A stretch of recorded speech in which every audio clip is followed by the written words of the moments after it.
Good evening, people. It's Shashwat, aka the Impulse Trader, and I'm very sorry, first of all, for the very late video. So, one of the things that was drawing me back from posting videos regularly is the fact that मेरे को academic बहुत pressure चल रहा है आजकल. मतलब I have मैं पहले वीडियो में बता रखा है that I am in 12th grade and अभी मेरे चल रहे हैं प्री बोर्ड्स और फिर बोर्ड्स के भी सीन हैं, प्रोजेक्ट्स हैं, एक्सटर्नल एग्जामिनेशंस के वो आने वाला है. तो I am being like cornered around with a lot of things. So let's talk about today. So today was sort of a mini black swan event actually. तो यहाँ पे पिछले I guess बहुत दिनों से if I'm not wrong पिछले 3 हफ्तों या 2 हफ्तों से ये रशिया यूक्रेन का सीन चल रहा है.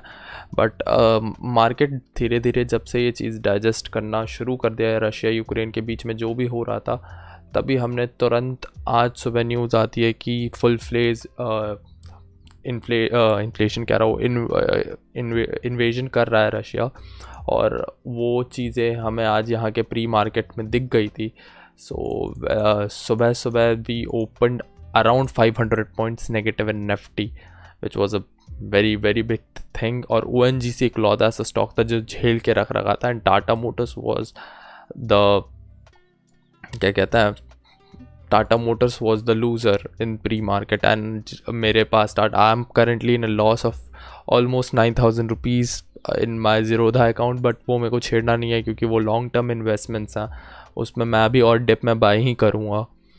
But I will talk about the dip part as well. So क्या हुआ आज सुबह हमने देखा और निफ्टी में हिस्टोरिक जो पिछला लो था 21 दिसंबर का लो था 20 दिसंबर का लो था 16,400 वो आज डिसाइसिवली टेकन आउट हुआ है. बहुत अच्छे तरीके से टेक आउट हुआ है वो. और अब बात यह है अब मेरे सारे लेवल्स टूट गए. तो दीज आर माई लेवल्स. ये मेरे कुछ लेवल्स हैं. अब ये टूटने के बाद actually there is nothing to hold. यहाँ पे थोड़ा बहुत सपोर्ट दिख सकता है. देखो ये दिख रहा होगा यहाँ पे, ये थोड़ा बहुत ये एरिया के आसपास थोड़ा बहुत सपोर्ट दिख रहा होगा. सो यहाँ पे थोड़ा बहुत हॉल्ट कर सकते हैं. बट अब देखा जाए तो actually according to me we are in a bears territory right now. अब यहाँ से बुल्स को ऊपर लेके जाने के लिए बहुत मेहनत करनी पड़ेगी. And VIX is also at 32 almost 31.9. It's almost 32. VIX is almost at 32 bears. अभी बियर्स टेरिटरी में. One more thing that I would love to tell is I would not love to tell any of these things. It's just that we are trading below 200 moving average, exponential moving average in Nifty, in Bank Nifty and most of the stocks as well. And अगर ये momentum कल भी continue रही, कल मेरा फिर से एक एग्ज़ाम है तो I won't be here. मेरे को कुछ नहीं पता, मैं पढ़ूँ अभी बैठ के. So this will go into the oversold region. यहाँ से एक थोड़ा बहुत पुल बैक आ सकता है. But according to me these are my levels. ये लेवल्स हैं जो होल्ड कर रहे हैं.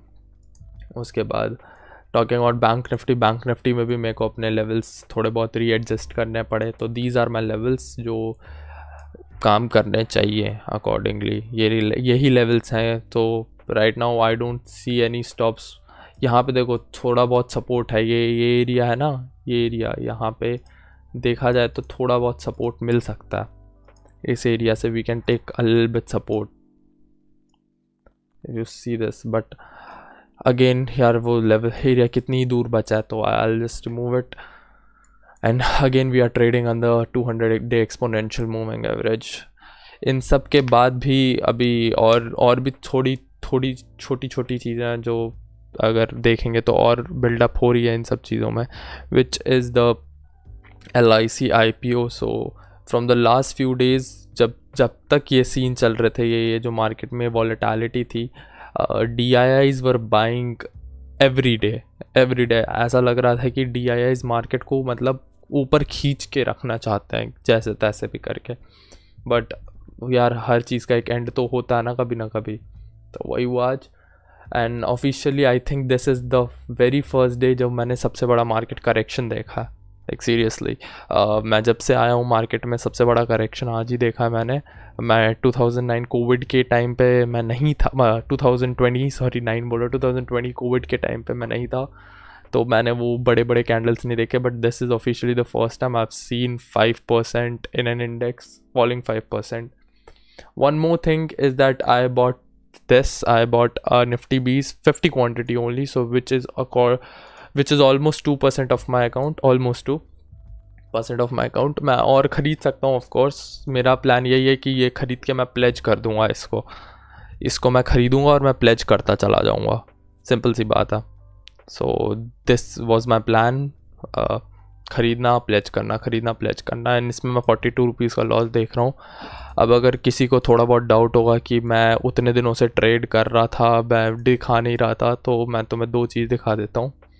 First of all this is my reports में मैंने मैंने लास्ट लाइव ट्रेडिंग वीडियो डाली है 3rd फरवरी को, थर्सडे था 3rd फरवरी को, और उस दिन 25 रुपीज़ कमाए थे. तो वो मैंने डाल रखी है. मैं उस फ्राइडे से आज तक का 24 तक का इक्विटी सेगमेंट में कुछ नहीं है. 292 रुपीज़ है. वो निफ्टी 20 का था.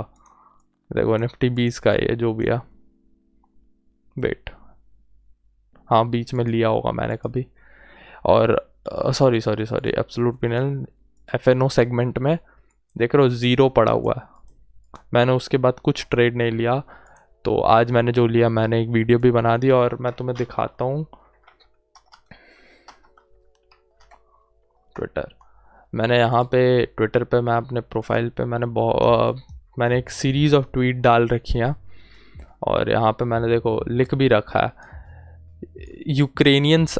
ये एक और चीज़ है, यूक्रेनियंस जो है वो बैंक्स के पास जा रहे हैं, बैंक से वो में लाइन लगा रहे हैं ATM मशीन के पास पैसे निकालने के लिए, which shows that they don't trust the currency as well and they are buying US dollars और अमेरिकन और euro.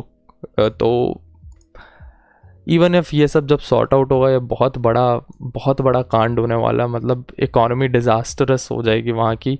And talking about economy disastrous, तो आज मॉस्को एक्सचेंज अब तो रिकवर हो गया. Moscow exchange, they halted the trading side of things, but it was pretty disastrous as well. There was a time it was down 45%.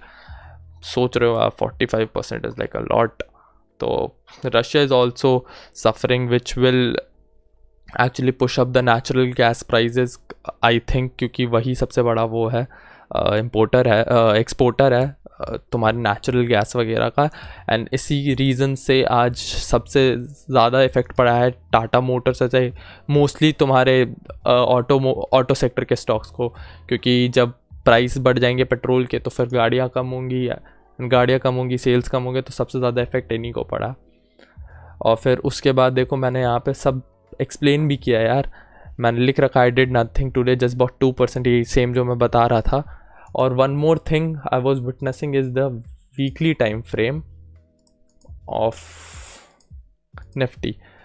जब मैंने ये tweet करा था मैंने लिख रखा currently I am sort of bearish considering the fact that almost every stock is making a double top. और ये तो छोड़ दो यार, ये मैंने तब लिखा था. देखो ये टाइम दिख रहा होगा यहाँ पे मैंने लिख रखा था Nifty is at its 50-day exponential moving average on it's weekly time frame. But उसके बाद एंड टाइम के मोमेंटम के आसपास ये भी टूट गया. तो अब तो यार फुल फ्लेज पता नहीं क्या ही होगा. One more thing which is being bothering me is the double top factor. यहाँ पे मुझे एक डबल टॉप दिख रहा है विथ एक डाइवर्जेंस, और जब तुम जाओगे उसको बैक टेस्ट करोगे ना, ये चीज़ बहुत अच्छे से काम करती है वीकली टाइम फ्रेम में. लेट्स सी 2000 मैं जो अभी बना है वैसे ही दिखाता हूँ मैं. Let's close the 50 moving average. I don't use it वैसे भी उतना ज़्यादा. देखो डबल टॉप विद डाइवर्जेंस 2010 में बना था. Double top with divergence we retraces a good retracement back to 200-day exponential moving average. यहाँ पे तो डबल टॉप कह सकते हैं. तो अगेन रिट्रेस किया हमने 2015 में भी. देखो एक सॉर्ट ऑफ डबल टॉप बना विथ वो क्या कहते हैं उसको, डबल टॉप बना विथ RSI डाइवर्जेंस भी वापस हमने रिट्रेस किया. और भी अगर तुम बैक टेस्ट करोगे ना यार, बहुत यही सेम चीज़ बहुत बारी हुई है in the history. Double top वगैरह यहाँ पे इतने अच्छे ट्रेंड हो रहे थे, लेकिन इफ़ यू गो बैक ये कंटिन्यू नहीं हो रहा था, देखो। सो अगेन ये यहाँ पे सेम चीज़, इतनी प्यारी डबल टॉप बनी है विद डाइवर्जेंस, तो I think it will retrace back to 13,000 levels. Let's hope not, but कहते हैं। और यही सेम चीज़ मुझे बहुत स्टॉक्स में भी दिख रही है as well. Let's Tata Motors में तो अलग ही सीन चल रहा है, कोई सा भी, जैसे HDFC Life is in a downtrend. If you see a lot of stocks are doing the same thing. ICICI Bank, it's down. Either they are trading below the 200-day moving average in the daily time frame, or